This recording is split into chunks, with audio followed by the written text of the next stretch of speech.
Okay, so now we're going to replace the anti-vacuum valve. That's something that can be done from time to time. While we're doing that, the anti-vacuum valve stops the boiler from imploding when you turn your machine off and the boiler drops the pressure to 0. We don't want it to create a vacuum, and the anti-vacuum valve stops that from happening. Another thing that can happen is the O-ring can break down and steam can be leaking, and that's just inefficient. So we're going to do that. To replace the anti-vacuum valve, we do need to have the machine off and all the pressure out. So we'll go to and turn it off and let the steam pressure out. We'll be back in a minute. Okay, so now that we've let all the steam pressure out, we're also going to make sure all the cups are removed, because we need to get in from the back.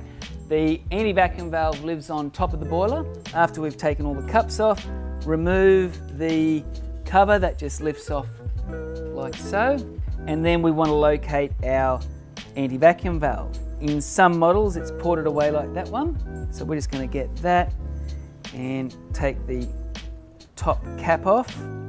That just pulls off, and then if it's like this, we'll just get a fix on it, and then it's a number 17 socket. We'll undo that. There's 2 parts to it,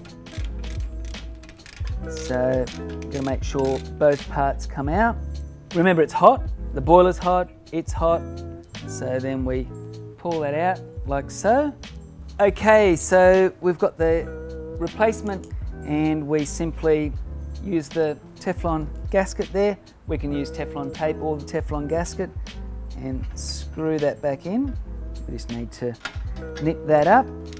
The boiler pressure is only 1 bar, so it's not a huge pressure. We just want to nip that up, and then to fit our little cap here, we put a little offcut of the silicone hose below the level of the little nib there, and push on our top fitting and attach the hose. So that's how you replace the anti-vacuum valve.